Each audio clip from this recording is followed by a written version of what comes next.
Bonjour. Dans cette vidéo, nous allons nous intéresser à l'étude de certaines suites numériques. On se propose ici d'étudier la limite de deux suites numériques. Alors la première suite est définie par un égale racine de n plus 1 exponentielle 1 sur n plus 1 moins racine de n exponentielle 1 sur n. On se propose de chercher la limite de un quand n tend vers l'infini. Pour la deuxième suite, on considère donc ici une suite à terme strictement positif qui vérifie la limite de un plus 1 sur un quand n tend vers l'infini égale 1 demi et on se propose de montrer que la limite de un est nulle. Alors on va commencer par étudier la première suite. Nous avons un égale racine de n plus 1 exponentielle 1 sur n plus 1 moins racine de n exponentielle 1 sur n. Lorsque n tend vers l'infini, nous avons les exposants 1 sur n plus 1 et 1 sur n qui tendent vers 0. Donc les exponentielles tendent vers 1 et la suite se présente sous la forme indéterminée, l'infini moins l'infini. La deuxième remarque qu'on peut faire, c'est que cette suite peut s'écrire un égale f de n plus 1 moins f de n si l'on pose f de x égale racine de x exponentielle 1 sur x. On voit donc que si je considère l'intervalle n plus 1, un est la différence entre f de n plus 1 et f de n. Il arrive souvent que la forme indéterminée est levée par l'application du théorème des accroissements finis. Alors, la fonction considérée ici est la fonction racine de x exponentielle 1 sur x. Si l'on considère x strictement positif, la fonction est un produit de fonctions dérivables, donc elle est dérivable sur r étoile plus. F est dérivable sur r étoile plus. En particulier, sur tout intervalle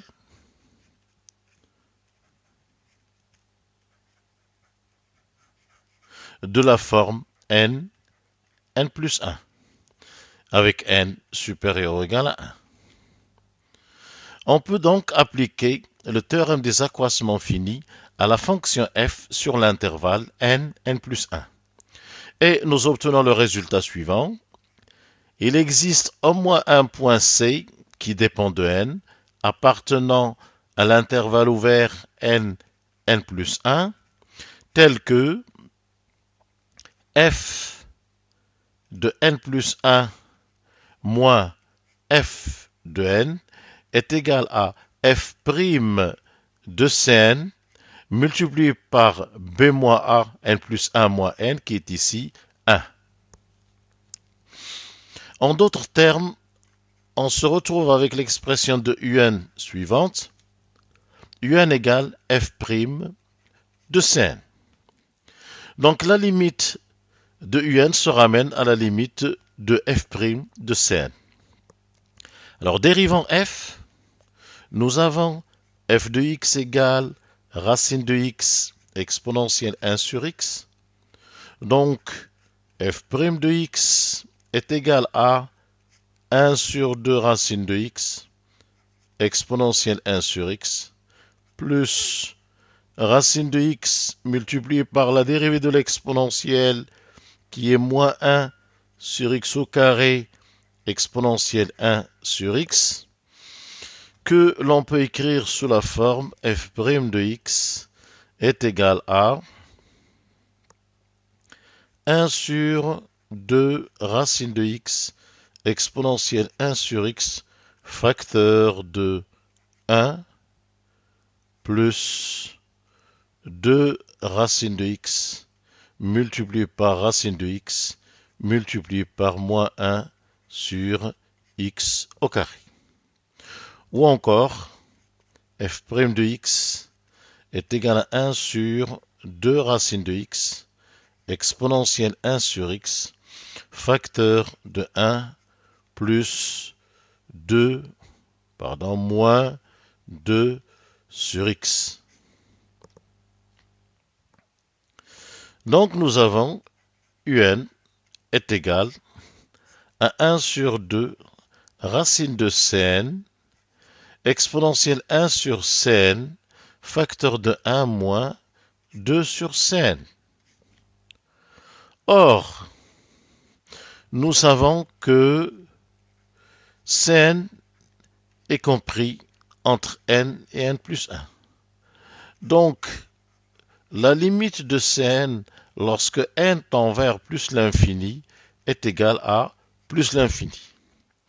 On en déduit donc que la limite du terme 1 sur 2 racine de Cn quand n tend vers plus l'infini multiplié par exponentielle 1 sur Cn facteur de 1 moins 2 sur Cn lorsque n tend vers l'infini est égal. Dans ce premier facteur, nous avons 0. Dans celui-là, nous avons exponentielle 0, 1. Et dans celui-là, nous avons 1, puisque 2 sur Cn tend vers 0. Le résultat est donc égal à 0. Et par conséquent, la limite de un lorsque n tend vers plus l'infini est nulle.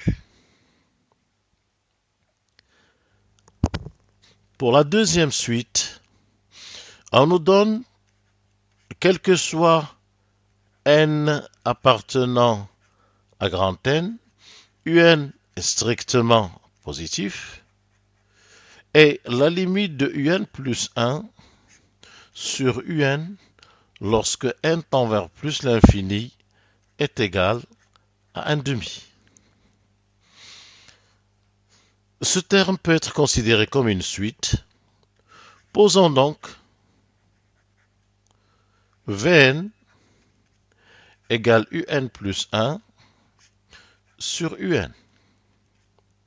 Nous avons limite de Vn lorsque n tend vers plus l'infini égale 1 demi. Si on traduit cette relation par la définition de la limite, elle signifie que, quel que soit epsilon positif, il existe un rang n0 à partir duquel, donc tel que, si n est supérieur ou égal à n0, alors cela entraîne que Vn appartient à l'intervalle 1 demi moins epsilon, 1 demi plus epsilon. Alors, si on prend epsilon est égal à 1 quart, il va exister n0 appartenant à grand N, tel que, dès que n est supérieur ou égal à n0, nous obtenons Vn compris entre 1 demi moins epsilon, c'est-à-dire 1 demi moins 1 quart ou encore 1 quart, et 1 demi plus epsilon ou encore 3 quarts. Cette relation est vraie pour n supérieur ou égal à n0. Nous avons donc, en effet, pour n0 déjà, V n0 inférieur ou égal à 3 quarts. Pardon. Alors, pour n0 plus 1, nous avons V n0 plus 1 inférieur ou égal à 3 quarts, etc. Et on peut aller ainsi jusqu'à, par exemple, le terme Vn-1 inférieur ou égal aussi à 3 quarts. Nous avons donc des inégalités formées de termes strictement positifs. En faisant le produit terme à terme, nous obtenons ceci. Le produit 1 quart fois 1 quart, autant de lignes qu'il y a. Pour avoir le nombre de lignes, il suffit de prendre le plus grand indice moins le premier plus 1. Ça fait n moins n0. Donc on obtient 1 quart puissance n moins n0, qui est strictement positif, inférieur ou égal à Vn0, Vn0 plus 1, jusqu'à Vn moins 1 inférieur ou égal à 3 quarts puissance n moins n0. Alors, en remplaçant les Vn en fonction de Un, nous nous retrouvons avec la relation 0 inférieur à Un0 plus 1 sur Un0, ça c'est Vn0, Un0 plus 2 sur UN0 plus 1, ça c'est Vn0 plus 1, etc. Et on termine par UN sur UN moins 1, inférieur ou égal naturellement à 3 quarts puissance n moins 0. Alors on voit qu'il y a une simplification, on peut simplifier ces termes-là, etc., etc.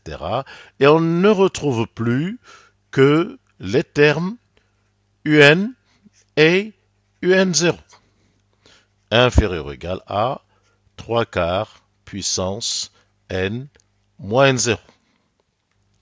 En multipliant par le terme strictement positif UN0, on se retrouve avec la relation suivante. UN est compris entre 0 et UN0 multiplié par 3 quarts puissance moins N0 est multiplié par 3 quarts puissance n. Autrement dit, le terme général UN est majoré par le terme d'une suite géométrique, puisque ceci est un terme constant, ça c'est une constante, et de raison 3 quarts qui est inférieur à 1.